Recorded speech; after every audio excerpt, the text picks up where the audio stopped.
Ánægja sé fyrir okkar Guð.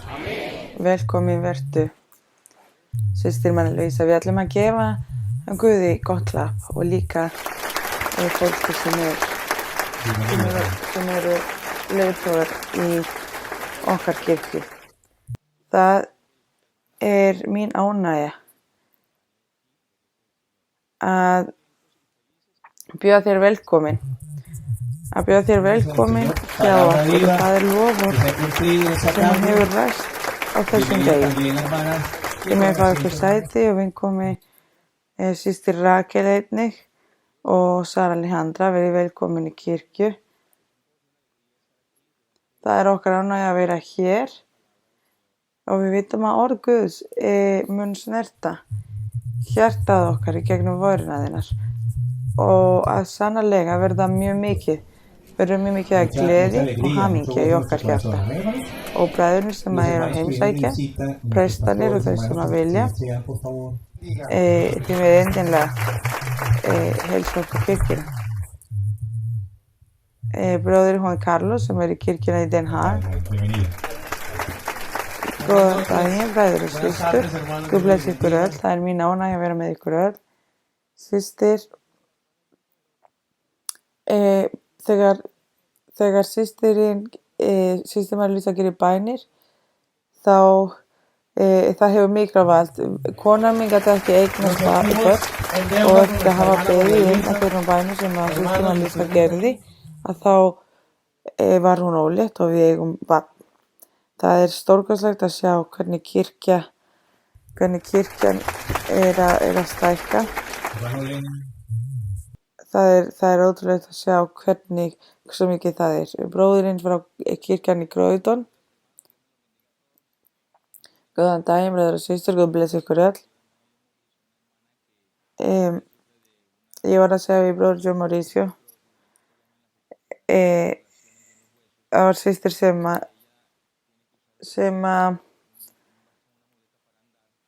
er með gikt og hún þarf að nota hækjur til þess að labba. Og systirinn var að lofa Drottinn á einu kvöldi og hún var að lofa svo mikið að hún hætti að nota hækjur. Hún var að hoppa þegar hún var að lofa Drottinn og hún þurfti ekki lengur að nota hækjur. Guð blessi ykkur öll, bræður og systur, systir María Luisa, Guð blessi ykkur stórkostlega, Guð blessi ykkur öll.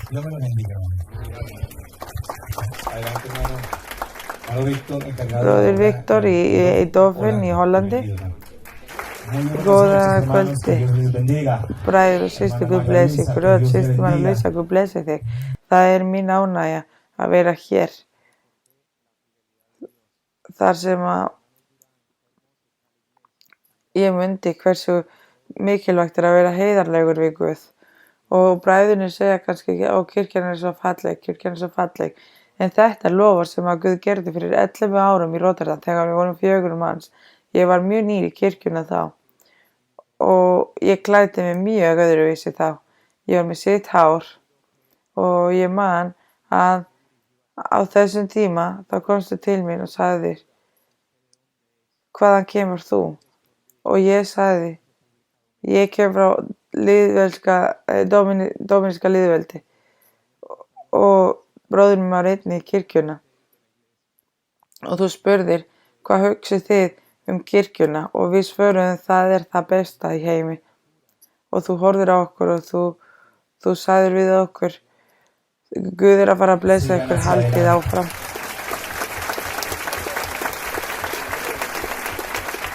Bræður og systur, Guð blessi ykkur öll. Bróðir John Mauricio, sem er prestur í London.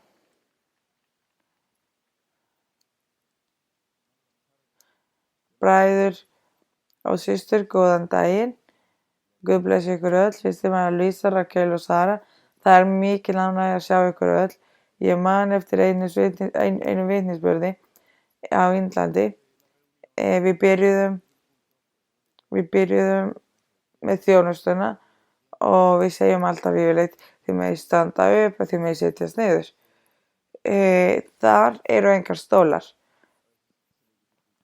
þannig að fólk sést bara á gólfinu og það svolítið erfitt stundum að lofa Drottni. Og það var ein kona sem var komin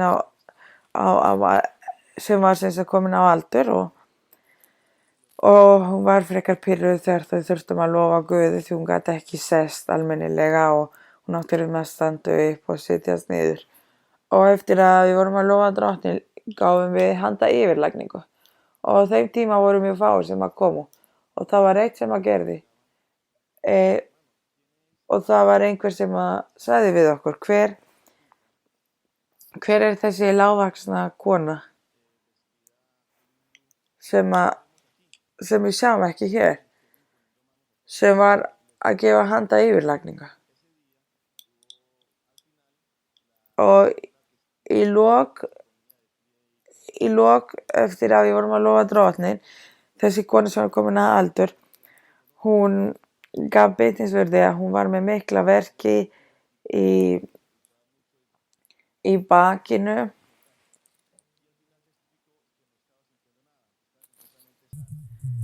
og hún gaf vitnisburði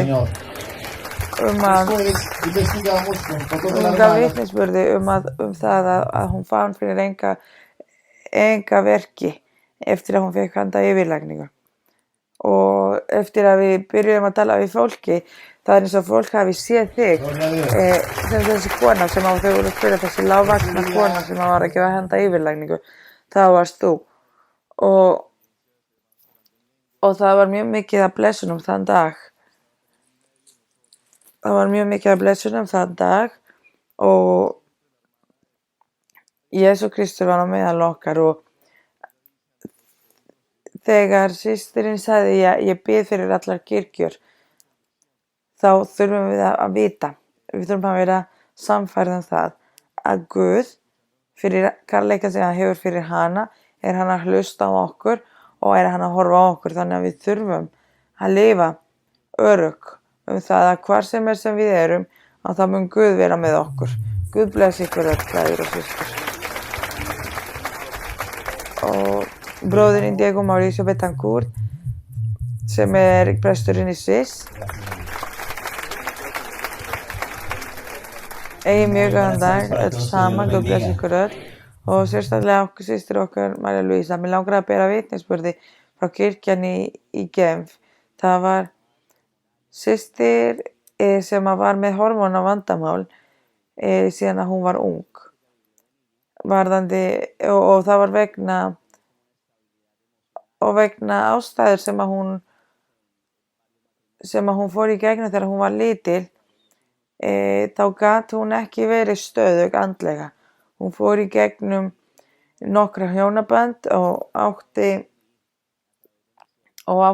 börn sem voru ekki rosalega góð við sig og Guð sagði við hana, ég mun frelsa þig í gegnum dóttur mína, systir María Luisa, og hún var að bíða eftir að systir María Luisa myndi koma að heimsækja svo þetta myndi gerast og henni dreymdi að hún kom í kirkjuna, systir María Luisa var í kirkjuna þar og Guð byrjaði að gefa henni spádóm í gegnum systir María Luisa á draumnum og systir María Luisa sagði á draumnum, ég mun frelsa þig, Guð mun frelsa þig frá öllum þessum seiðiskröftum og þessum hlutum sem að komu fyrir í þínu lífi. Og hún spurði hvaða seiðiskraftur og systir María Luisa sagði, manstu þegar þú varst 14 ára, þessi kona sem passaði þig, hún gerði seiðiskraft á móti þér. Og systir María Luisa sagði hann í draumnum og Guð hefur núna frelsað þig og slitið þessu fjötrum og börnin þín munu elska þig og koma vel fram við þig. Og þegar hún vaknaði frá þessum draumi var hún orðin hrein í húðina því út af þessum hormónavandamálum átti hún mjög slæma húð. Og ef að Guð gerir þetta og út af þær og svo komu börnin hennar og sagði hennar og bjóðu afsökunar fyrir öllu sem þau hafi gert. Og nú ætlum við að bjóða velkomin bróðurinn Álvaro Betancourt sem presturinn í London Systir Lísa, systir Sara, það okkar ánægja að vera með okkur og við upplifum mörg í London. Það voru margir sem fengu heilögum anda í London og þar á meðal ung stelpa sem kom í kirkjuna fyrir 3 mánuði og hún tilheyrði hóp, svona slæmur hópur í London og þessi amma hennar fór í kirkju, hún semst mætir í kirkjuna og hún bað ömmu sína að fara með sér í kirkjuna því hún gat ekki lengur verið í þessu lífi sem hún var í. Og Guð sagði við hana að hann myndi frelsa hana. Hún byrjaði að opna hjarta sitt og byrjaði á biblíukennslunum og hún búin að fá heilögum anda. Þér sé Guð.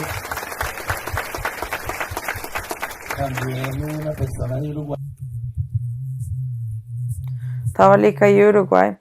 Það var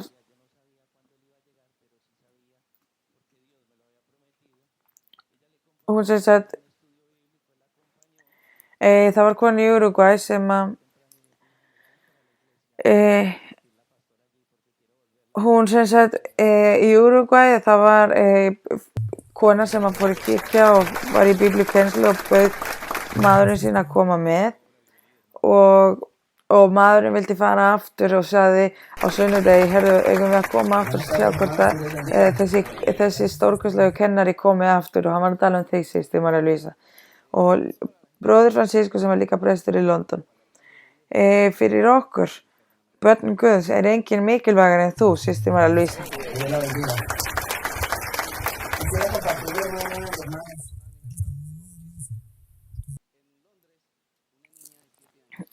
Okkur langaði að bera vitnisburð með þér. Það var stelpa sem 11 ára og mætti í skóla og kennarinn byrjaði að spyrja, vitið þið hver skapaði snjónum, hver bjó til snjónum? Og allir réttu upp hönd og hún var meira rétt upp hönd og kennarinn sagði við hana, hver bjó til snjónum? Og stelpan sagði, það Guð. Guð skapaði snjórinn og kennarinn sagði við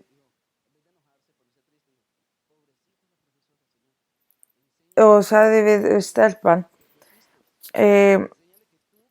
já, segðu foreldrunum þínu að hætta að kenna þetta. Guð ekki til og snjórinn var til af því það vísindi á bakvið þetta. Og þegar hún fór heim, stelpan, þá bað hún til Guðs og sagði stelpan þegar hún var að biðja til Guðs, hjálpaðu kennari minn, af því hún í miklum fáfræði, hún veit ekki þig, greiði hana. Og næsta dag, þegar hún mætir næsta dag í skólanum,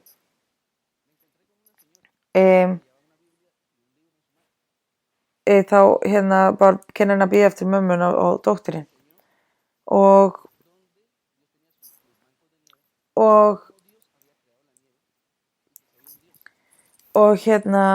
þegar ég fór sem sagt, ég sagði við dóttur þín í gær að þau voru að kenna henni röngu hlutina að þau voru að kenna henni röngu hlutina því Guð ekki til. En svo var ég að labba heim og það var kona sem hitti mig og útskýrði fyrir mig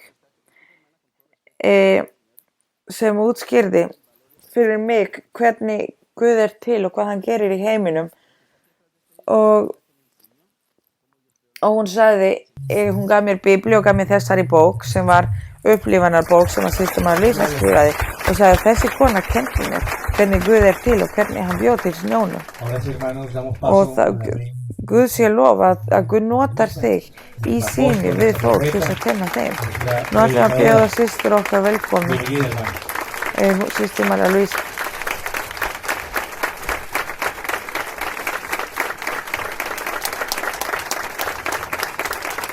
Góðan daginn og kvöldi, bræður og systur, Guð blessi ykkur öll.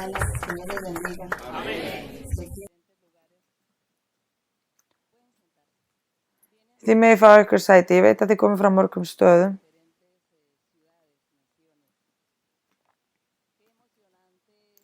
Það mjög spennandi að sjá fólk frá svona mörgum þjóðum og þjóðernum og það svo fallegt að sjá hvernig Guð gerir sig opinbera og það mjög fallegt að sjá að heyra vitnisburð það sem að Guð gerir.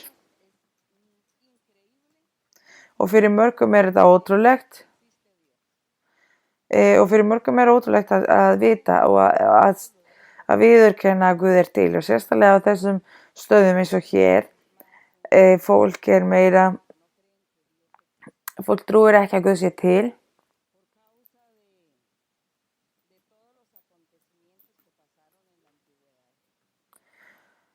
Og út af öllum hlutunum sem að gerðu í fyrra,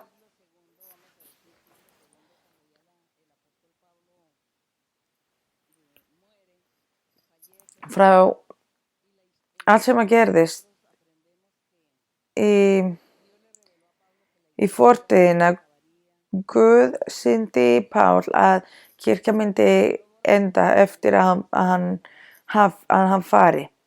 Hann kenndi Pál að kirkjan myndi enda og það gerist þannig að í fortíðina byrjaði skurðgoðadýrkun og byrjaði orð Guðs að vera meira sem viðskipti. Fólk byrjaði að nota hlutina frá Guði sem markaður, sem viðskipti. Og nú sjáum við að auðvitað fer Guð í burtu frá fólkinu, að heilagur andi ekki lengur að meðal fólki, að því fólk vildi bara hugsa peninginn og samkeppni og hver átti mesta peningum. Og eina sem þau hugsuðu var að vera rík, hver væri ríkastur og þetta var orðið að samkeppni og byrjuðu að búa til trúarbröð.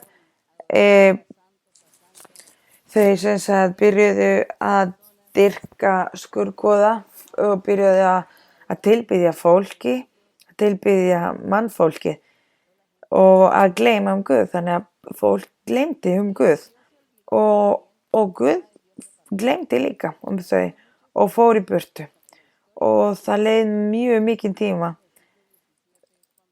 þangað til að kemur Martin Luther sem var prestur og sá að Biblían var alltaf bara einhvers staðar og hann sá að Biblían var þarna og þegar hann byrjaði að lesa Biblíuna tók hann eftir því að það sem að þeir voru að gera var vitlaust, að fólk hafði sannarlega farið í burtu frá leið Guðs, frá þessum sönnu vegur og það þegar hann byrjaði að leita að Guði og hann ákvað að breyta til hvernig fólk var að biðja Guði og ég held bræður og systur að Guð leyfði fólki frá þessum stöðum sem voru mikilvæg í heiminum að snúa sér til Guðs og að gefa þeim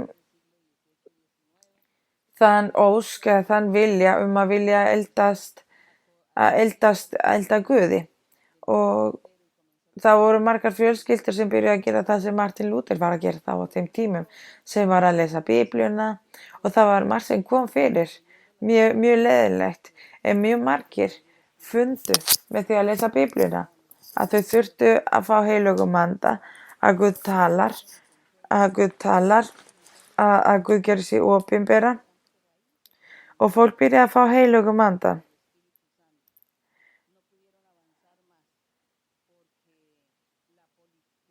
Og það var margt sem að stöðvaði fólki sem voru pólitík og lygir og fólk að fara eftir peningum sem að leyfði ekki þessum andleg vöxtun á meðal fólki. Þannig að það var ekki hjarta þeirra voru ekki alveg tilbúnir til að leita að Guði. Og þannig að þetta allt kom fyrir okkur að við breytumst út af þessu. Það þar sem allt byrjaði aftur og Guð kom aftur hjarta okkar og daginn í dag við vitum að það var mjög mikið af trúarbrögðum sem að komu upp, mjög mikið að kristni kirkjum mjög mikið af fólki sem að virðuðu Guði og bjuggu til lofsöng fyrir Guð. Það sem við syngjum fólk sem eru lofsöng sem að koma frá 19. öld fólk sem að samdi þetta fyrir Guð og við erum meina að syngja og þetta hlýtur að vera þegar fólk var að lofa Drottinn og Guð gaf þeim upplifanir og sum trúarbrögð gagnrýna okkur fyrir að syngja þessi lofsöng og fólk segir þið þurfið að búa í nútíðina, við þurfum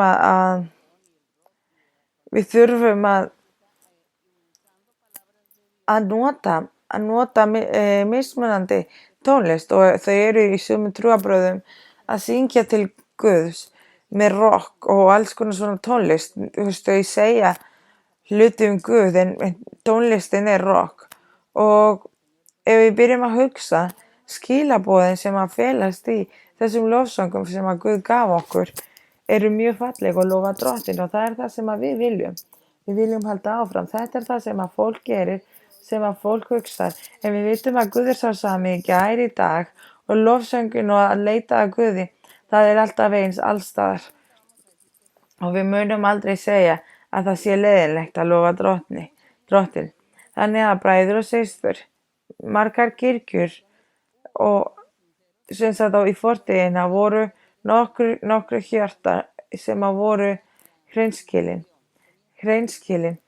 og það málið var þá að þessi hjartur voru ekki alveg tilbúnir út af því að fólk var ekki alveg tilbúið, fólk vildi fara eftir viðskiptum og eftir peningum. En daginn í dag Guð að bjóða okkur að vera með sér, að elda sér, að leitast að sér og hann vil gefa gleði og hamingja til alla í heiminum sem að leita að sér. Það það sem að Guð hefur viljað. En við þurfum að breyta hjartað okkur þannig að við langaði. Og í 1940 cirka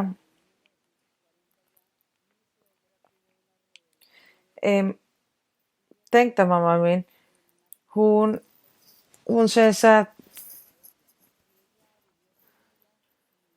sem sagt fekk opinberanir frá Guði þessari kirkju og Guð sýndi henni í gegnum drauma þennan kirkja og hún sagði okkur að frá árið 1940 að Guð hafi sýnt henni hvernig kirkjan ætlaði að vera og líka með hennar sonur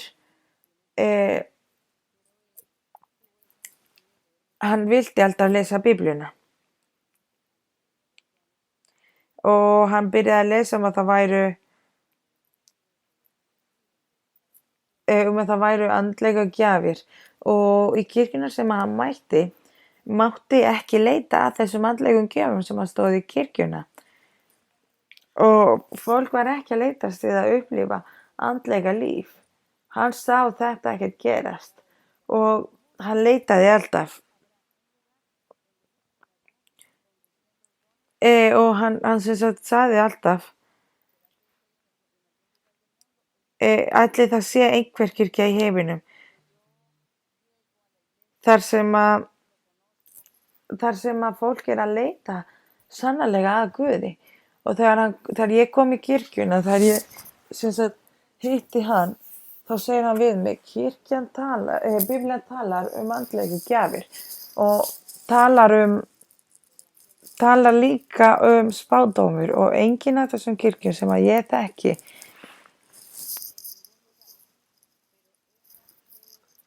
enginn af þeim með þessa hluti en það hlýtur að vera til það stendur í Biblíunni það hlýtur að vera til staður þar sem að Guð gerir sig opinbera að því Biblían kennir þetta og þetta þegar ég talaði við hann þetta var það sem að kenndi mér. Það kenndi mér og ég byrjaði að lesa Biblíuna og ég sagði já sannarlega hefur Guð áætlað mjög mikið af hlutum fyrir mannkynið. Það eru andlegu gjöfirnar og við þurfum að leita því það hlýtur að vera einhver kirkja sem er með spádómur eða andlegu gjafirnar. Og honum var sagt einu sinni, á þessu landi er fólk, það eru postular og spámennirnir. Og þegar hann kom á þennan stað, þá voru prestarnir og postularnir nefndir af yfirprestinum. Það var ekkert andlegt á staðnum og hann sagði, nei, þetta getur ekki verið þannig. Það er Guð sem að fara að gefa mönnum þessum titli, ekki mannkynið sjálft. Og honum var sagt, farðu þessari kirkju, af því þar er prestur sem að predikar mjög fallega og fólk meira þess að fyrir að gráta stundum. Og hann fór þar og ekkert heldur. Titlar voru gefnir af fólkinu og það var ekkert Guð þar. Og hann var alltaf að lesa Biblíuna og leita að Guði. Við vorum að leita að Guði. Ég hafði tækifæri til að vera í 3 mismunandi kirkjur. Ég sá mjög mikið af leiðilegum hlutum. Ég sá mjög mikið af slæmum vitnisburðum frá stjórnendum. En hjarta mitt var heiðarlegt við Guð og ég fór alltaf að lofa Drottinn og ég fór alltaf langt, ég var sem sagt aftast alltaf og ég byrjaði að lofa Drottinn og Guð byrjaði að gefa mér drauma og við byrjaði að gera sig opinbera til okkar og hversu fallegt það er þegar Guð byrjar að kenna okkur. Þegar Guð byrjar að tala við okkur og segja við okkur, þið haldið áfram að safna ykkur saman því ég ætla að gera mjög stór kirkju út frá ykkur. Ég ætla að byggja til stórkostleg kirkja og söfnuður út frá ykkur. Ég mun sjá að koma með öllu fólki. Ég mun sjá að gefa þeim pening svo þeir eigi nóg fyrir allt sem er nauðsynlegt, svo þeim skort ekki neitt. Ég ætla að sjá þetta, sagði Guð. Þannig að allt sem að Guð sagði við okkur var eins og draumur. Það var eins og undrun og Guð sagði ég ætla að skapa til stórkostlega kirkju. Og já, hversu fallegt er. Hversu fallegt að Guð byrjar að gera sig opinbera. Þessi falleg lofur sem að Guð gerði á þeim tíma. Að því Guð sagði, ég ætla að breyta þessum hjörtum. Ég ætla að koma inn í hjartið á hverjum og einu. Og það hefur gerst þannig. Hvernig Guð notar fjölmiðla til að samfæra fólki. Það er fólk sem að trúir ekki og segir nei, ég trúi ekki. Ég trúi ekki á spádómi, ég trúi ekki á neinu.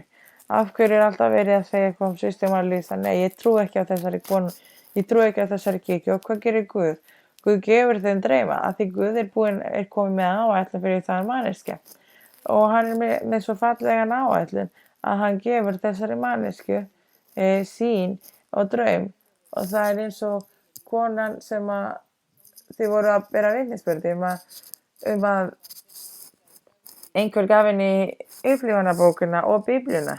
Þetta eru sýnir sem að Guð gefur og það er mjög fallegt að sjá hvernig Guð í gegnum drauma og blessanir gefur hann líka þessi líkamlegu blessanir og það er eitthvað sem að við þurfum að læra. Af því við höfðum aldrei upplifað þessar upplifanir á neinu öðru trúarbrögð. Þannig að núna erum við að búa í mjög öðruvísi heimur. Og Guð sér það að sýna okkur að þetta er hans kirkja.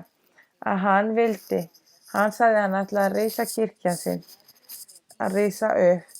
Og það er svo, fólk væri ekki að efast. Og það er svo þú getur gert þig undirbúin til þess að þjóna Guði svo að þú getur verið börn Guðs. Af því við sjáum hvernig Guð gerir sig opinbera. Guð, þegar hann talaði við Móses, við lesum að Guð gerði mjög mikið kraftaverkum í gegnum Móse. Til hvers?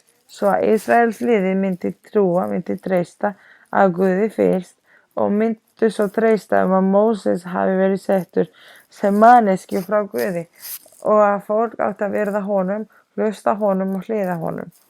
Þannig að Guð gerir sig opinbera með því að gera kraftaverk í gegnum hann. Og daginn í dag sjáum við að Guð gerir mjög mikið kraftaverkun í kirkjuna, að sannfæra fólk að þetta hans kirkja. Og seinna mun Guð byrja að gefa opinberanir fólki sem mun standa hér eftir að ég fer og það verður alveg eins. Og ég veit að kirkja Guðs mun halda áfram af því það loforðið sem að Guð gerði. Og kirkjan mun halda áfram að vera stór. Þetta loforð að kirkjan mun aldrei enda og mun ná að klára þangað til í lok. Þegar Guð mun koma í skýjunum að sækja liðið sitt. Og það sem svo fallegt að þökk sé Guði, mjög fáir við heiminn, á meðal allra þessar þjóðar sem eru í heiminn eru litlir þjóðar. Svo eru líka lönd sem eru aðeins stærra. En það það sem svo fallegt að Guð vill að við höldum áfram með okkar vinnu sem að kenna fólk sig. Guð byrjaði að sannfæra fólki með þetta hans kirkja og ég var sú fyrsta sem trúði ekki þegar Guð sagði við mig.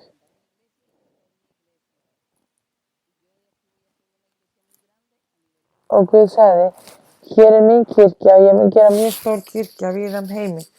Og ég sagði alltaf við Guð, ég trúi nú ekki að því ég hef heyrt margar kirkjur og heimurinn mjög stór. Og það hlýtur að vera nú það sé fólk út í heimi sem elskar þig. Og Guð sagði við mig, nei. Það ekki til mjög mikið af fólki sem að leita að mér með öllu hjarta. Og í byrjun talaði ég við Guð eins og ég væri að tala við vin minn. Og ég spurði Guð alltaf og Guð svaraði mér alltaf og ég sagði alltaf við Guð. Ég fór alltaf á móti og sagði, nei, ég trúi þetta nú ekki. Og viti af hverju ég gerði það? Að því mér leið illa að heyra að Guð sagði að við erum kirkja Guðs og ekki hinir. Og mér leið illa, ég sagði það getur ekki verið að það séum bara við sem eru að leita þér með opnu hjarta. Gefðu þeim líka tækifæri til þess að læra. Og Guð sagði, ég gef þeim ekki af því þau elska mig ekki. Þau eru ekki að leita mér með öllu hjarta. Og Guð sagði, þið haldið áfram að þið eru að leita andlegu gjöfunar og ég mun gefa ykkur að því að þið eru að leita að mér með opnu hjarta. Og Guð sagði við mig, ég ekki að gefa þeim að því þau vilja bara efnilegu hlutina. Og það var þannig að Guð sannfærði mig og ég sagði alltaf við Guð, ég get ekki verið svona eigingjörn að segja að ég sé af réttri kirkjun ekki hinir. Ég get ekki sagt það, ég get ekki gert það. Ég get ekki sagt við fólki, þetta kirkja Guðs. Og Guð sagði, þú munt vera sannfær á einn dag að það sem ég að segja þér sannleikan. Að kirkjan hér og að neins staðar annar staðar gerir mjög opinbera. Þau eiga það ekki skilið að því þau eru að leita líkamlegu hluti og þú munt vera sannfær þetta bráðum. Og klárlega hefur Guð sannfært mig. Hvernig hefur Guð sannfært mig? Hann hefur komið með fólk í kirkju. Hann hefur komið karlmenn og kvenmenn frá öllum þjóðernum og frá öllum trúarbrögðum. Fólk sem hefur komið í kirkjuna koma frá öllum trúarbrögðum, mismunandi trúarbrögð og þau hafa borið vitnisburð. Þau eru kannski ekki 1000 manns, frá öllum trúarbrögðum allavega. Og ég fer þegar þau gefa vitnisburð. Þau segja að í þeirra kirkja, í þeirra trúarbrögð, höfðu þau aldrei séð upplifanir sem að þau upplifa hér á meðal okkar. Að þau höfðu aldrei séð það. ellos dicen segja que allá en að sus lugares, í þeirra trúarbrögð, þau segja í kirkjuna sjáum við ekki þessar opinberanir. Þar finnum við ekki fyrir Guð, þar finnum við ekki fyrir neinu. Guð hér, hann gerir sig opinbera he og oído de toda esta gente. ég hef heyrt þessa hluti frá öllu þessu fólki Y nos preguntan, og nú spyrja þau okkur að gefa sér líkil hvað það er sem við gerum svo að þau geti tekið framfarir.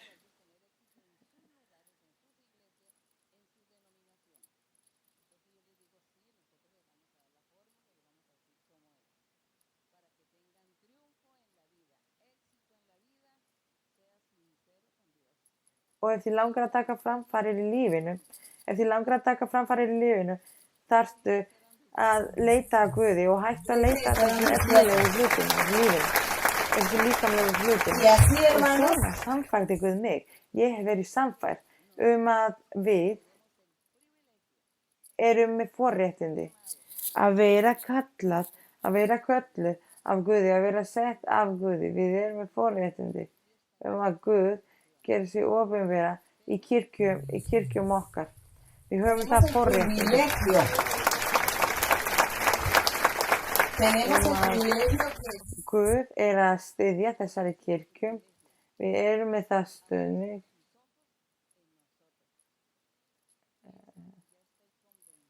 Og ég mjög sannfærð að Guð hér með okkur og ég þakka Guði að því að hann sá að ég var á móti að því ég var feimin. Ég var alls ekki hrókafull. Mér langaði bara ekki að móðga neitt. Mér langaði ekki að líða svo ég væri meira en aðrir. Og ég trúði ekki að þetta væri kirkjan og ekki hinn. Ég átti svo erfitt með að skilja það. Og Guð sagði alltaf, ég gef til þeirra sem leita andlegu gjöfunar. Og daginn í dag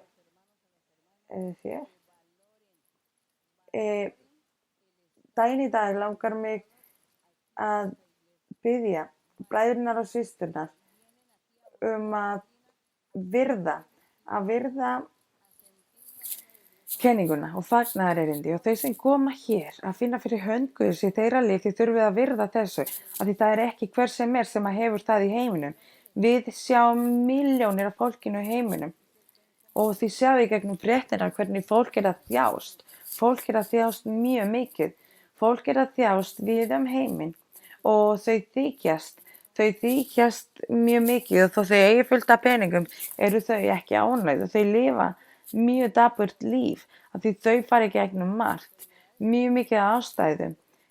Þau eru í fátækum, þau lenda í slysum, þau líður illa, þau eru að þjást og þau eru að lifa án Guðs og ég sagði alltaf í byrjunina, hér í Evrópu eða hér í þessum heimsálfa, í gamla heimsálfan, það var þekkt fyrir fólk að trúa ekki öll, en það er mjög mikið af fólki sem trúir ekki á Guði, eins og vitnisburðurinn kennarinn sem trúi ekki á Guði, en Guð sannfærði hana. Af hverju var það? Af því Guð örugglega með plan, með áætlun með þessari konu og þess vegna leyfði Guð henni að gera það sem var að upplifa þessari sýn, af því hann hefur áætlun með henni og við erum með mikið vinna hér og okkar hjarta þarf að vera hreinskilin svo að Guð mun styðja þig og þau sem að trúa ekki á Guð sjá í þig að þú ert mikilvæg manneskja með forréttindi, að þú ert manneskja sem öðruvísi en allir hinir. Af hverju það? Af því þú ert með Guð. Þennan Guð sem ómögulegt að trúa sér til, en ef að þú hefur Guð, þá mun fólk trúa á Guð. Ég þekki líka mjög mikið af fólki sem að trúa ekki á Guð og eru í dag í kirkja Guðs, þannig að það er ekkert ómögulegt í lífinu og takk Guð því hann horfir á fólki sínu. Hann horfir á fólkinu sínu og það eru forréttindi að vera í að vera sem sagt fyrir framan Guð. Entonces, Þannig að ég skil entiendo yo el fenómeno. eins og gerðist með Móse að Guð notaði Móse fyrir Ísraelsliði að trúa og hlusta á Móse og trúa kenningar sem að Guð gaf honum. Það er það sem að Guð gerir. Þannig að í dag held ég að það sé það sama. Þegar Páll var þá notaði Guð Páli mjög mikið og þegar fólk var svolítið hissa að því Pál eldi kirkjuna einu sinni, hann var á móti kirkjuna og hann byrjaði allt í einu að predika og að fara eftir Guði og Guð gerði mjög mikið kraftaverkun gegnum Pál svo að fólk myndi trúa á hann þangað til apóstolinn sagði já, hann hefur snúið sér til Guðs og Guð er að hjálpa honum. Guð hefur kennt honum kenninguna í fagnaðarerindi. Þannig að ég held bræður og systur að daginn í dag það er mjög mikið að loforðum sem að Guð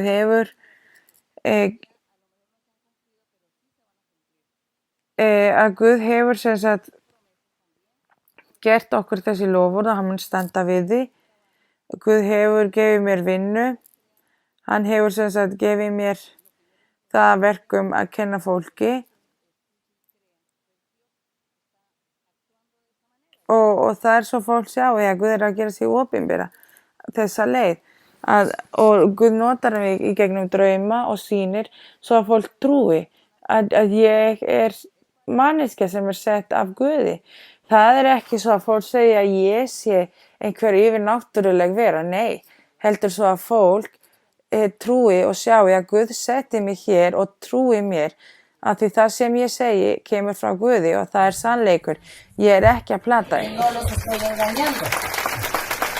Þannig að ég held að út af þessum ástæðu hefur Guð gert þessa hluti við mig að fólk draumir og fólk segir já, við ætlum að virða þetta og virða hana því Guð hefur gefið henni þekkinguna til þess að kenna og Guð gaf mér sem sagt lög, hann gaf mér reglur, hann hefur gefið mér nokkuð lofur sem að ég gef mér fyrir sjálfa mig. Ég kannski deili það ekki með ykkur en Guð kannski gerir það sýnileg. Guð er að sýna fólki drauma og sýnir.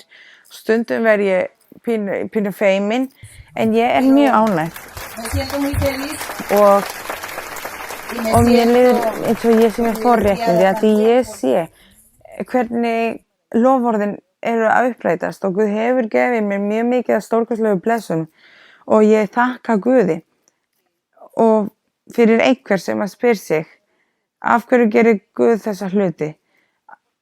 Af hverju er hún í draumar og sýnir og það er ástæðan. Það er svo að fólk trúi að þetta er kirkja Guðs. Að Guð hefur sett mig hér til þess að leiða og svo að fólk myndi trúa mér þá gerir Guð þessa hluti. Svo að fólk trúi og hver og einn fái blessanir frá Guði. Það er ekkert annað, það er ekki að ég sé meira eða sé yfir náttúrulega eða sé meira en ykkur, nei, heldur að því Guð vil gera sig opinbera. Þannig að svo að fólk gefi okkur trú og traust, gerir Guð þessa hluti, allavega í gegnum drauma. Og ég held að ég sé sem betri leiðtogi í gegnum drauma eða í gegnum sýnir, heldur en þegar ég gef spádóm sjálf. En það sem að Guð gerir er alltaf fullkomið.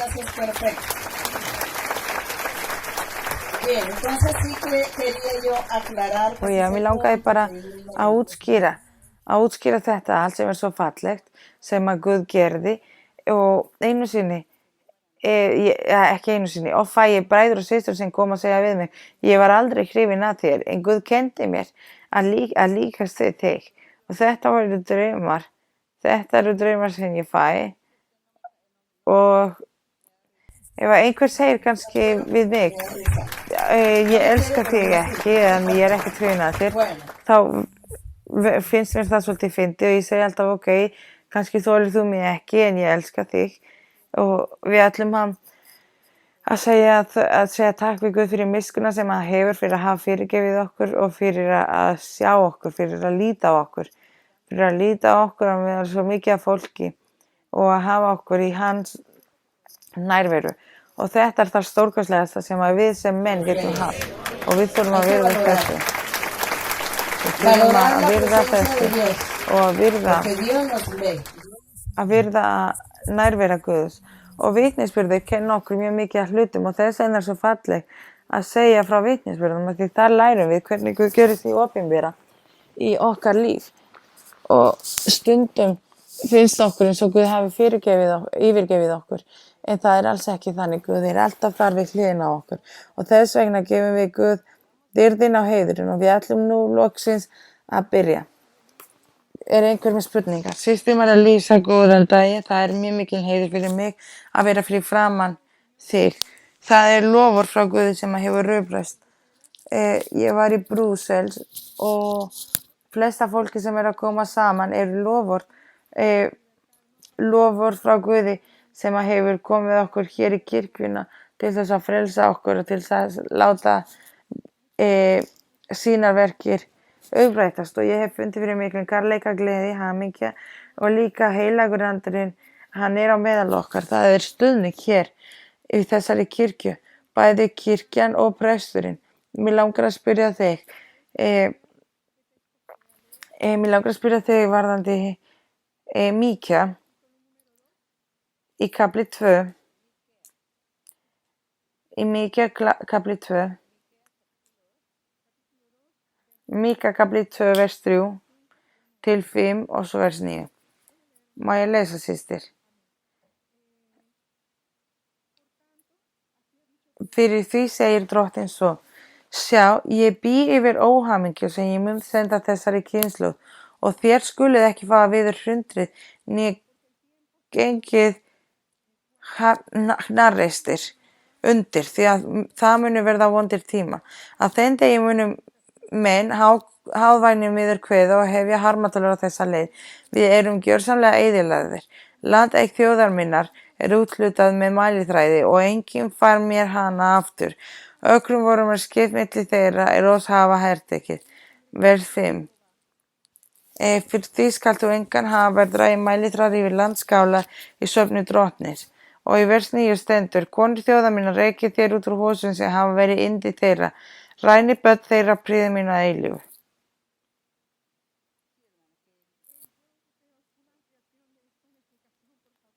Mér langar sem sagt að fá útskýring á þessum versum.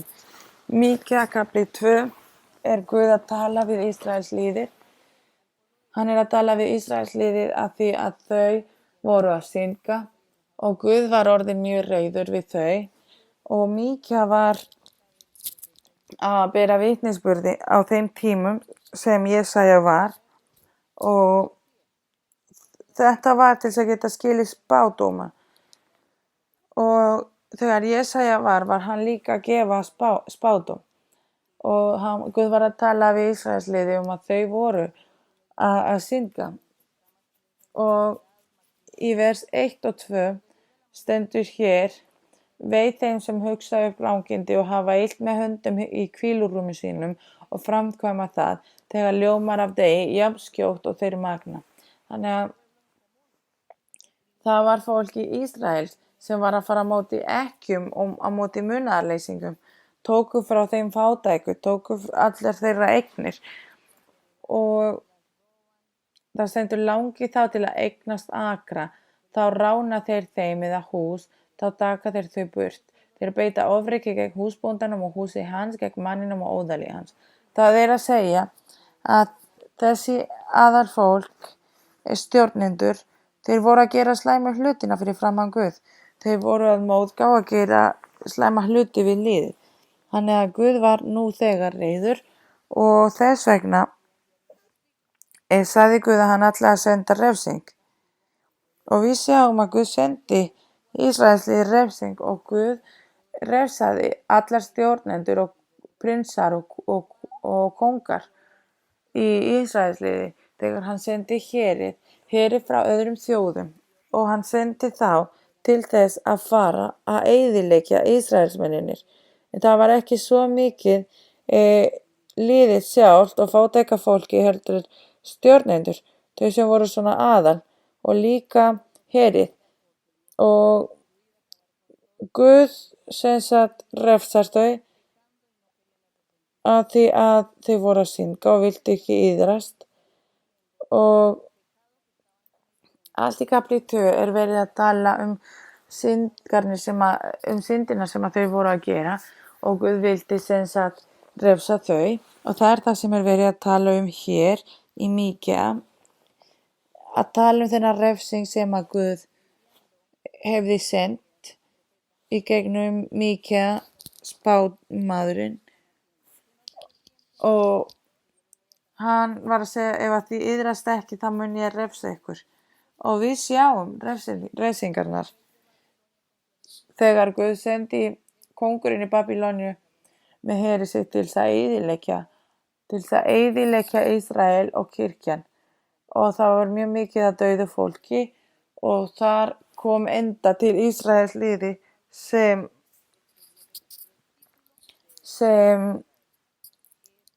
liði Guðs. Þannig að Guð tók titilinn af þeim og þetta allt rættist. Og við höldum nú áfram.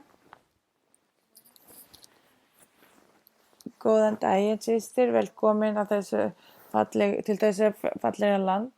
Ég er með spurning í Sakaría 3:3.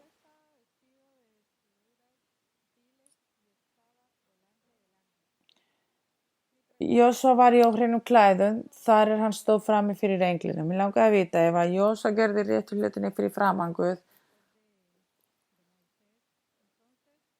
þá ef hann þóknaði Guði og hann fór með fólk frá Móses í þeirra land sem hann var búið að lofa, þangað til hann dó, okkur er verið að segja að hann verið í óhreinum klæðum, eða er þetta annan Jósua? Þetta er annan Jósua. Þessi Jósua sem að Sakaría er að tala um hér, hann bjó í Babýloníu í Daniel, þegar Daniel bjó þar. Og þegar Ísraels var eyðilagður, þegar Jerúsalem var eyðilögð, þá kóngar og þessi mikilvægu fólki voru tekin til Babýloníu og þar voru spámenn og prestar. Daniel þar á meðal, hann var sonur prest og þessi Jósua, hann var sem sagt prestur. Hann var prestur og hann og þau bjuggu sem sagt í Babýloníu. Og þegar þeir voru komin til Jerúsalem þegar þau hafa þessar upplifanir, þessar sýnir og opinberanir sem við sjáum hér í Sakaría. Það var þegar þau komu aftur eftir að hafa verið í 70 ár í Babýloníu. Og hér er verið að tala um þennan Jósua sem var presturinn sem hann notaði sem spámaður og notaði Jesaja og Sakaría svo að musteri Guðs myndi vera byggð aftur upp á nýtt.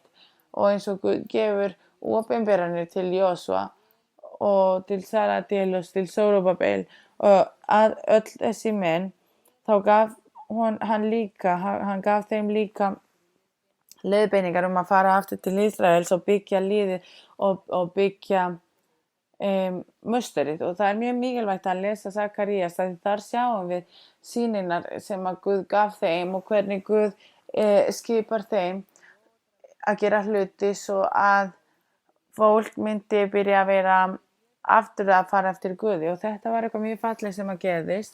Þeir bjuggu til musterinn og eftir þessum tímum komu fleiri veldi að ríkja og gríska veldi kom og þeir sem sagt Ísraelsmenn og gyðingarnir voru sett sem þrælar. Svo kom Rómverjaveldi og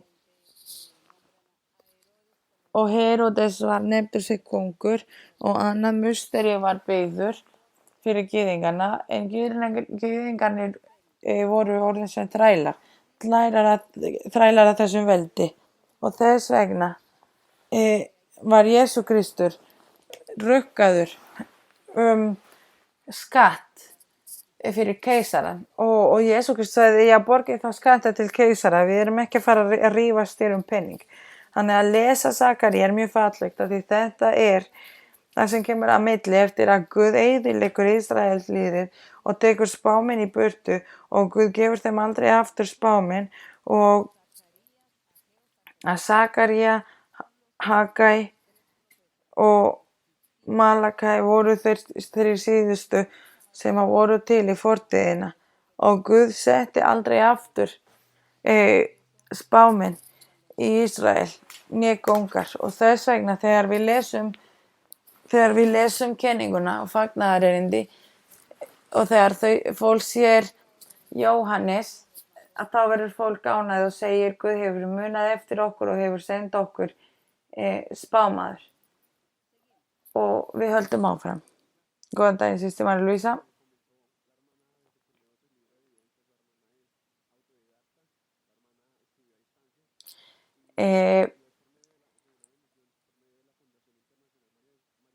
Í gegnum styrktarfélaginu María Luisa Moreno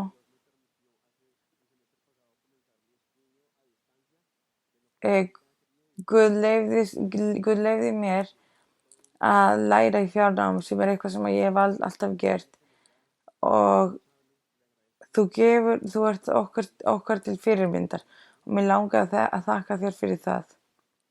Ef við fórum í Galatabréfið, kafli 6, vers 1.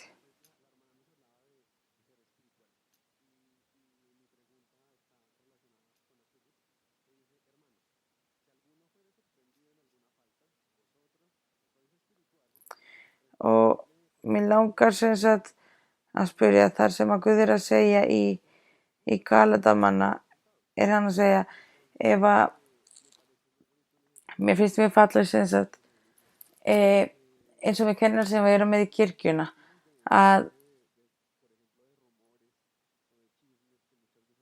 þau sem eru í kirkjuna þau eru ekkert að slúðra og finnst mér falleg hvernig þau styðja alla sem koma í kirkjuna og mér langar að spyrja þig hvernig þú getur kennt okkur að hafa opnu hjarta. Stundum erum við mjög þrjósk og það sem ég langar að spyrja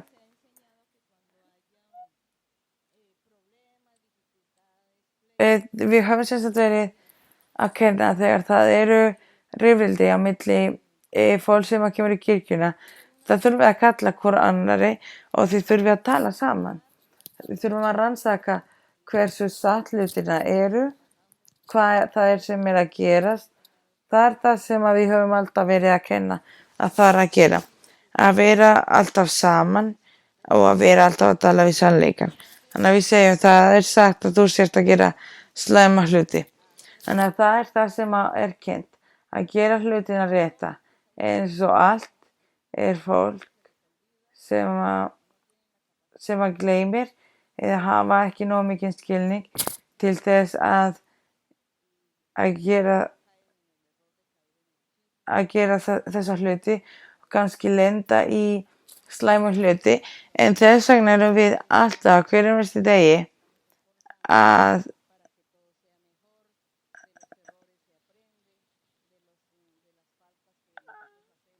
og við lærum af öllum þessum mistökum sem að við gerum og þessum slæmum upplifanir. Þannig að það er það sem að við þurfum að vera og Guð er búinn að vera að kenna okkur að vera þolinmóð og við þurfum að setja okkur í spor aðra svo við séum ekki að fara að dæma fólk heldur það að við séum að skilja hvað er það sem að koma fyrir aðra og biðja til þess að fólk að því mest af þessum vandamálum sem eru í kirkjuna eiga rætur í því að fólk er með illir andar. Það eru fólk sem er með illum böndum og þessir andar eru að fá að hvetja manneskjuna til þess að hegða sér skrítilega. Hvernig þau haga sér, hvernig þau tala og hvernig þau koma fram.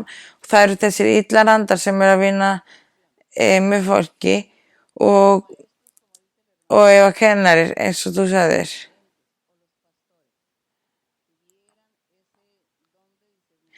Ef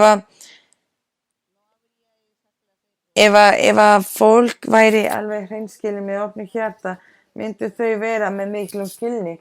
Það myndi ekki vera svo mikið af vandamálum í kirkjuna, af því að þau myndu sjá að manneskja er með vandamál, ef manneskjan er með andlegu hlutina að gera, og við þurfum að vera með miklum kærleika og ást, og við þurfum að gefa handa yfirlagning til þess að frelsa fólki, en að því það er stundum engin þekking, ef að við erum ekki með nógu mikið þekking og andlega gjafir, að þá er ég ekki að gera manneskjunum að greiða. Heldur ef ég kann ekki að tala við fólk, að þá verður manneskja eins reiðari. En ef að ég veit að manneskjan er með fullt af illum öndum og ég gef þeim handa yfirlægningu, að þá hjálpar það og Guð byrjar að frelsa manneskjuna.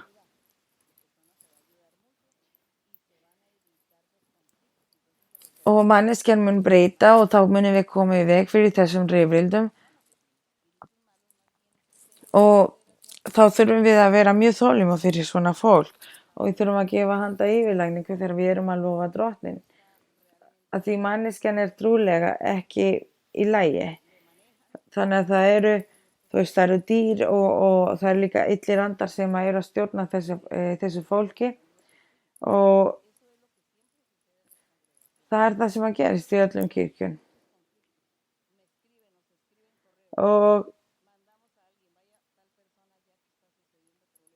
Og sem sagt, þegar við komum í kirkjuna þá erum við með mjög mikið af vandamáli með illum öndum sem eru í fólkinu, og þess vegna er mjög mikilvægt að biðja og að skilja.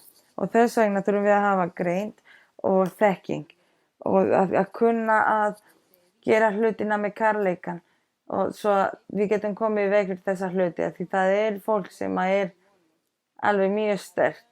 Og ég man, það voru 3 systur í einni kirkju og þær voru að æfa. Þeir voru að æfa jóga og voru með fullt af bókum og trúðu alls konar svona hluti, og þær komu í kirkjuna og þær vildu kenna kirkjuna þar sem þær voru að æfa. Þær vildu pínur bara neyða fólki sem var í kirkjuna og komu í kirkjuna og sögðu fólki: þarft að gera hlutina svona, þú þarft að trúa þessu eða hinu. Og þannig að presturinn talaði alltaf við þessar 3 systur og sagði við þær: af hverju þurfið þið að koma að kenna hluti hér, að kenna þessa hluti sem koma ekki frá Guði? Og þær sögðu alltaf: jú, víst, þetta kemur frá Guði, því Guð gaf mér þekkinguna og hann gaf mér sýnir og hann gaf mér alls konar skilaboð. Og þá sögðu þær að Guð hafi kennt þeim að hann þurfti ekki að vera kallaður Guð nema einhver hebreska nafn. Þannig að þær voru ekkert að hlusta á prestinum, en þær voru samt að eyðileggja lífið, andlega lífið, fyrir þau sem að trúðu þessari kirkju. Og ég man að ég flaug til þess að tala við hana. Ég útskýrði kenninguna og ég sagði við þær að við þurfum ekki að kalla Guð neitt sérstakt, að hann skilur öll tungumál, og að Guð skilur okkur, og við þurfum ekki að læra alls konar hluti eða hebreska nafni hans Guðs til þess að tala við Guð. Og ég kenndi þessum systrum að þær þurftu að hætta að trúa þessum hlutum, af því þetta voru illar andar sem voru inni þeirra til þess að eyðileggja andlega lífið. Þær vildu ekki hlusta, þær vildu halda áfram að kenna fólki þessa hluti sem var stjörnuspeki og alls konar svona. Þannig að ég sagði við þær: endilega komiði endilega komið ekki aftur í kirkjuna því þið eru að eyðileggja andlega lífi hjá fólkinu og þið viljið ekki samþykkja. Og þegar ég sagði þeim þetta, fóru þær fóru, það voru svo pirraðar að þegar þær voru að labba út, fóru þær út úr skónum og þær voru að lesa alls konar svona bækur stjörnuspeki og ég veit ekki hvað og þær voru svo rönglaðar. Það voru svo rönglaðar að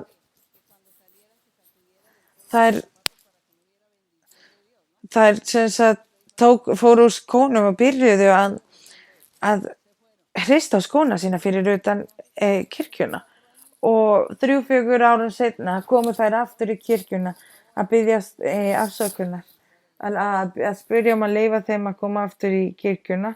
Þeim var leyft en þeim var sagt að setjast aftast í til að sjá hvort það voru breytingar og við þurftum að kenna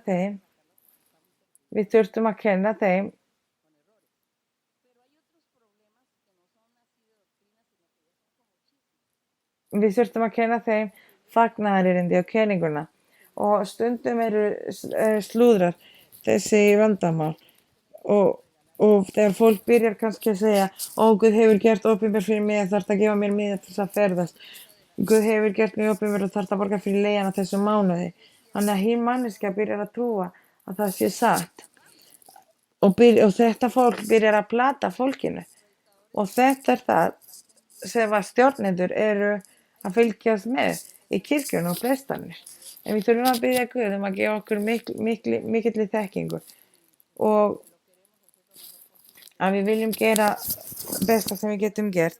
Þannig að bróðirinn hér segir að ef einhver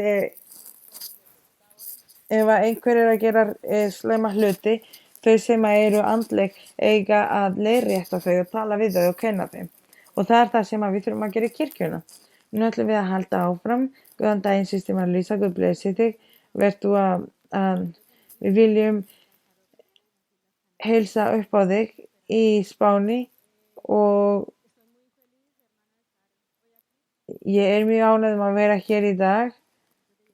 Draumur sem ég átti fyrir 3 dögum, mér dreymdi þig og ég skildi að þessari blessu myndi vera hér í dag, hér og ég mjög ánægð að sjá systir Rakel aftur. Ég hafði miklar þráir til að sjá hana. Guð gaf mér draum þar sem að systirin lendi í slysi og að þú komst í kirkjuna, þú talaðir við mig. Ég lendi í slysi og ég var í hjólastól og Guð hefur frelsað mig í gegnum draum með þig og ég get núna labbað og ég get þjónað Guði. Systir, ég með spurning í 4. Mósebók, kapli 9, vers 13 og 14. Fyrir 5. bók, kapli 9, vers 13. Ég með spurning hér, systir. Ég veit ekki hvort ég hafi rétt fyrir mér eða ekki, en þá bara leiðréttir þú mig. Í vers 13 stendur: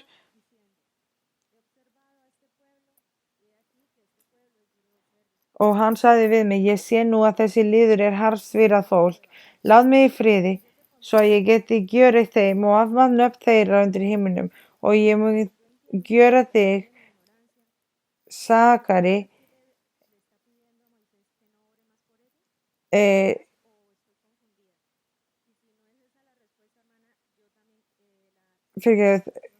Guð segir hér, sterkari og fjölmennari þjóð en þessi er.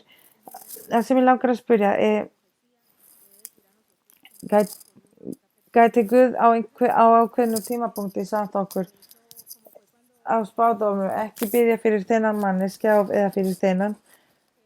Og það var eins og þegar Guð var að fara að eyðileggja Sódóma og Gomorra og Lot var að tala við hann og var að segja við hann ef það eru 5 eða 10 og hann hélt áfram og áfram. Er það eitthvað sem er rétt að gera? Biðja fyrir ákveðið fólk og að Guð sé kannski búið að segja ekki biðja mér fyrir þennan manneskja og ef við höldum áfram að biðja miskunn kannski og biðja Guði að hafa miskunn fyrir þennan aðila. Er það eitthvað sem við getum gert? Já, nei, það er ekki slæmt, það þú ert ekki að móðga Guð, við biðjum Guð marga hluti og við biðjum og við þurfum að halda áfram að ítreka. Og einn dagur mun kannski stundum segir Guð, ekki biðja mér meira þennan manneskja eða ekki biðja þetta. Það er eitthvað sem er ekki svo algengt. Líka bara við þurfum ekki að bíða þangað til að Guð svarar okkur, heldur gera kannski meira eins og óréttlæti dómarinn sem er í kirkjuna. Og Guð segir að það var óréttlætur dómari og það var kona sem að fór til hans svo að hann myndi dæma hana rétt. Og hann sem sagt vildi ekki hlusta á konuna og konan fór alltaf og kom alltaf fyrir framan dómara þangað til að dómari var þreyttur og að því hann var þreyttari þá sagði hann ég ætla að standa fyrir þig að því ég geti ekki meir, ég geti ekki haft þig komandi hér alla daga og það er það sem að Jesús Kristur er að kenna okkur að við þurfum að biðja Guð það sem okkur langar þó það sé fjölskylda eða ósker eða hvað sem það er.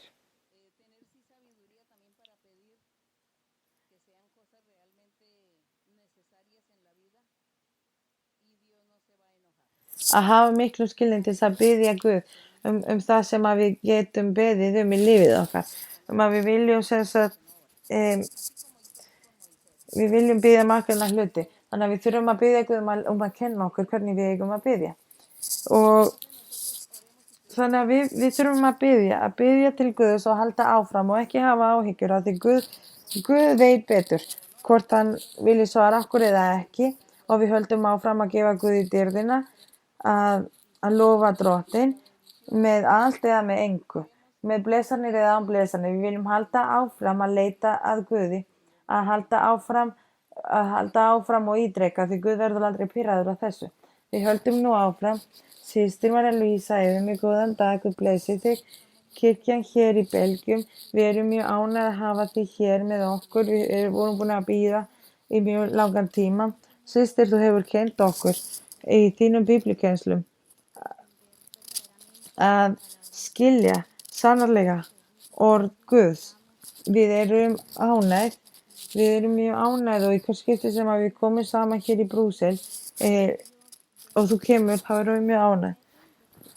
Mér langar að spyrja þig,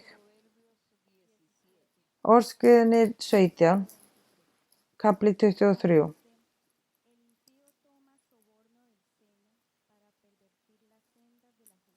Og þar stendur: Hinn óguðlegi þykkur mútur á laun til þess að beygja leiðir réttvísinnar. Þegar það stendur í Lúkas 16:22 og gerist að heimilislausan lést og var tekinn af englum til Abrahams. Hér í Orðskriftir, hvað er verið að tala um hér? Þegar það er sagt að þegar Lazarus dó, hann var í hendur Abraham. Það er að segja nálægt honum í hans hendur og Lazarus. Og þegar það er verið að tala hér, hinn óguðlegi þykkur mútur á laun til þess að beygja eftir réttvísinnar. Það er að segja að mútur fólk gerir mútur í leyndum. Það er enginn að fara að öskra og segja ég er að fara að múta þig, hvað ætlar að gefa mér mikið ef ég leyfi þér að fara í gegnum hérna, þessari hlið til dæmis. Þannig að það sem þú gerir í leyndum er Guð alltaf að fara að sjá. Hann sér þig alltaf. Nú ætlum við að standa upp og biðja til Guðs og við ætlum að þakka Guði fyrir þennan dag og við ætlum líka að biðja fyrir seyðiskröftum og veikindin sem er svo algeng. Og bræður,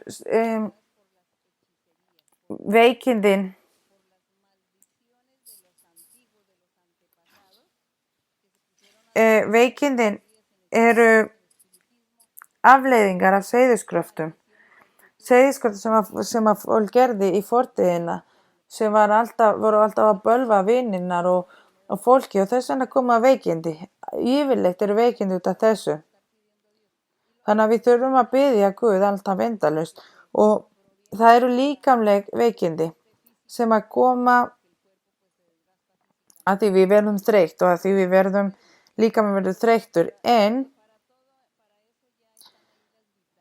þess vegna höfum við vítamín og alls konar svona hluti. En þegar það eru þessi veikindi sem að koma sem eru veikindi sem eru ólæknanleg, sem eru ekki með neinu lífi með neitt, við ætlum að setja þetta fyrir framan Guð, við ætlum að segja við Guð, að biðja honum að frelsa okkur að því við viljum þjóna Guði og við viljum líka við viljum biðja Guð og gefa honum dýrðina. Stórkostlegur Guð, blessaður Faðir sem í himnum, Faðir Jesú Kristur, að því þú ert okkar Guð og við trúum og við erum hér fyrir framan þinni nærveru. Við viljum að þú hjálpir okkur að halda áfram, að vera stöðug og að leita meira og meira að þér, að leita að kenninguna þína, að einbeita okkur í þínum lögum og boðorð, í þínum vilja og Guð, í allt sem þú vilt að við gerum til þess að þóknast þér, og Guð, til þess að geta kennt fólkinu þína nærveru, til þess að geta predikera þína kenningu, svo að fólk verði ánægð, svo að fólk nái frið og ró, svo að allir eigi, ó Guð, sjái þína hönd, ó Guð, svo að fólk fari að njóta frá þínum loforðinu og þína blessanir. Við viljum biðja þig, ó Guð, að gefa okkur getan til þess að geta predikera, til þess að geta kennt fólki að þú ert til, að þú ert valdamikill Guð, að þú gerir þig opinbera, að þú kennir okkur, að þú leiðbeinir okkur, að þú gefur okkur gleði og frið. Við þurfum að predikera alla þessa hluti, að tala þig með þinni hjálpað okkur, ó Guð, til þess að geta bjarga mikið af sálum og fólki sem er að þjást í þessum heimi. Blessaður Faðir, þú vilt að við séum að veiða fyrir þig, að veiða sálir og þú vilt að við séum hér að vinna og að passa hér fyrir þig. Allar þetta sálir sem að þú hefur sett hér.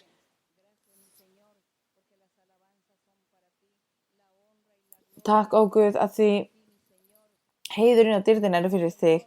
Við viljum lofa þér, ó Guð, við viljum blessa þig. Takk fyrir miskunnina þína, takk fyrir kærleikann, þú ert stórkostlegur. Þú átt öllu skilið. Og miskunna þína er að eilífu. Þitt orð er stöðug, ó Guð, takk fyrir allt. Þú átt skilið dýrðina og heiðurinn.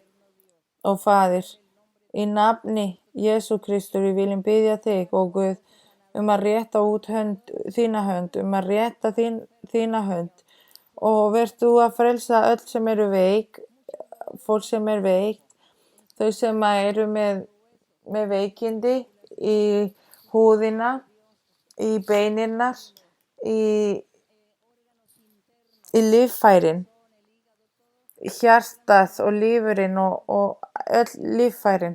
Verð þú að hreinsa, ó Guð, verð þú að hreinsa og verð þú að taka dánsveikinni í burtu og líka veikindi sem eru í heilanum, einhverfa. Við vitum að þetta eru illir andar sem að hafa komin til að taka yfir fólki, yfir börn. Ó Guð, við viljum biðja þig að frelsa, ekki leyfa fólkinu að þjást, ó Guð, verð þú að taka þessi bindindi í burtu og verð þú að hreinsa og frelsa og verð þú að frelsa, ó Guð, og hreinsa og lækna hverjum og eina. Vert þú að eyðileggja verkir óvinisins. Vert þú að taka í burtu seiðiskraftin og gildrinnar, ó Guð, og bölvarnir sem að hafa stólið friðinn á róið og hamingju og gleði frá öllum sem að hafa tekið, ó Guð, í burtu frá okkur, okkar frið og okkar ró.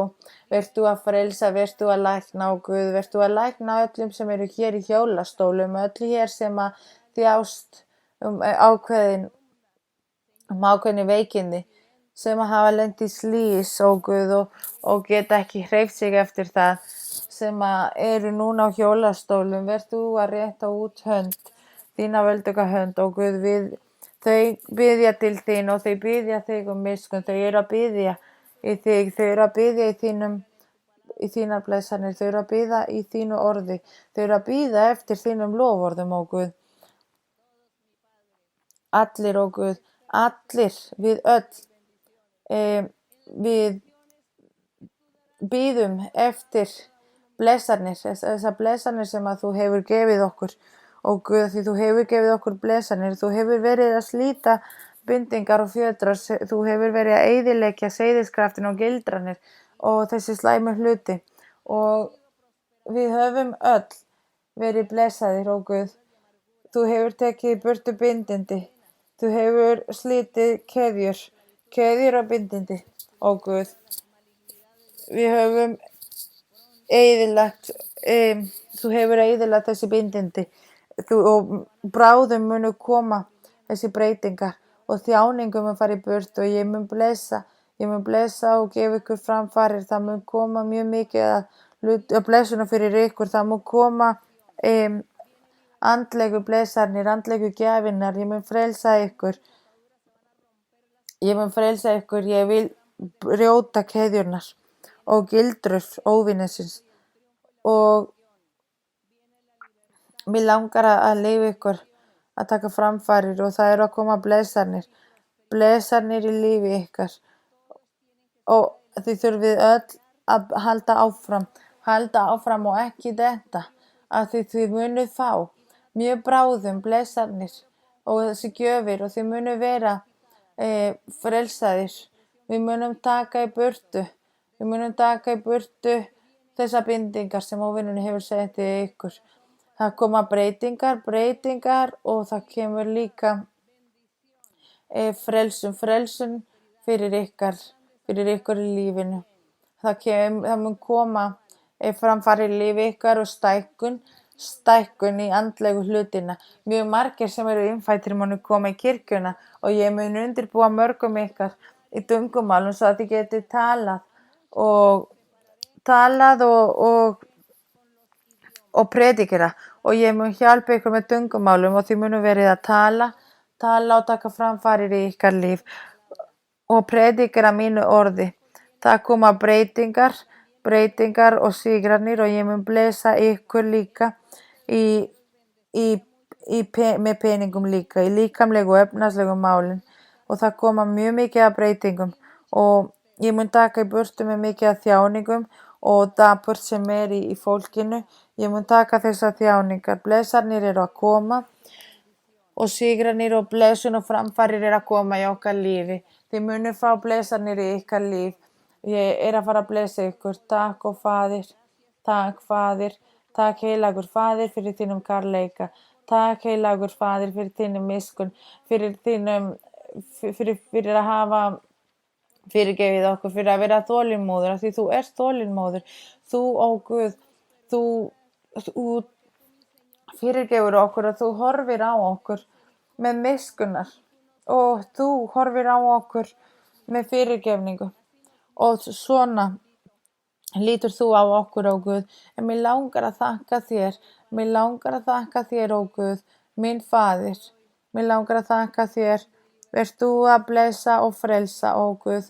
Vert þú að frelsa, vert þú að lækna, ó Guð, fyrir þínum loforðum, ó Guð, og hjálpaðu okkur. Ég vil þakka þér, ó Guð, halleluja. Dýr sé þínu nafni, lofaður sé þínu nafni að eilífu, og blessaður og valdamikill ert þú kongur. Og dýr sé Guði, dýr sé Faðirinn, dýr sé sonurinn dyr sé heilögum anda, valdamikill Guð, blessaður Guð, halleluja.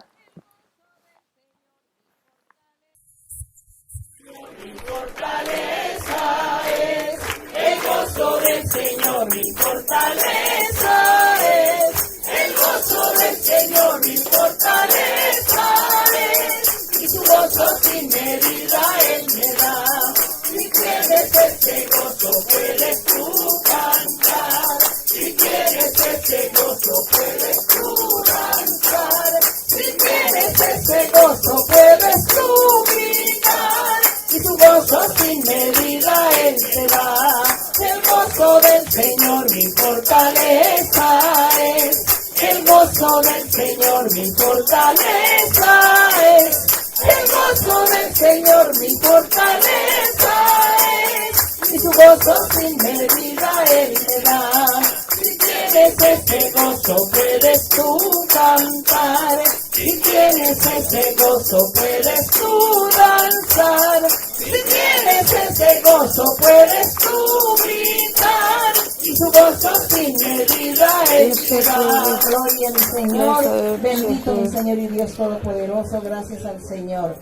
Toma por favor en mi mano, Señor. Contigo quiero ir.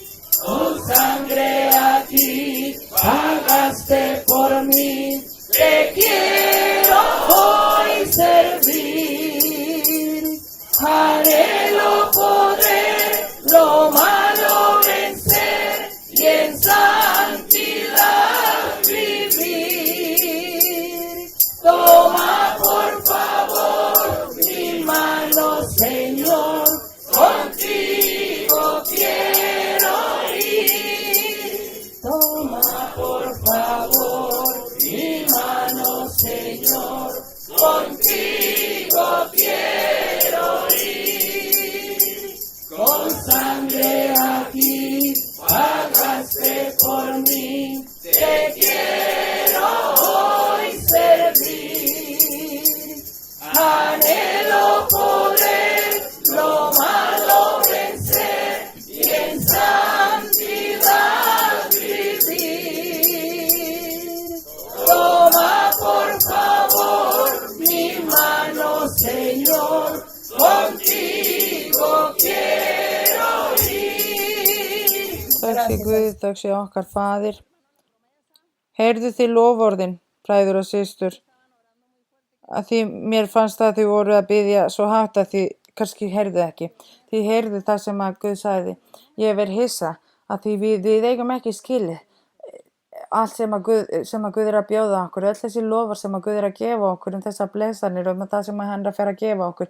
Ég segi alltaf við eigum þetta ekki skilið, en sjáum miskunna sem að Guð hefur fyrir okkur, hversu stórt það er, að hann sér ekki okkar veikindi og hann gefur okkur þessi stórkostleg lofar. Stórkostlegur er Guð og þökk sé Guði fyrir allt þetta. Við viljum þakka Guði. Takk bræður og systur og Guð blessi ykkur öll og allir sem er að fara að horfa okkur á myndbandið. Ég vil heilsa upp að ykkur hér frá Brússel.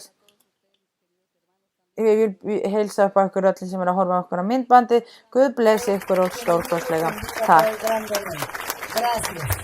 Y gracias a ustedes también. Muchas gracias, los amo, Señor.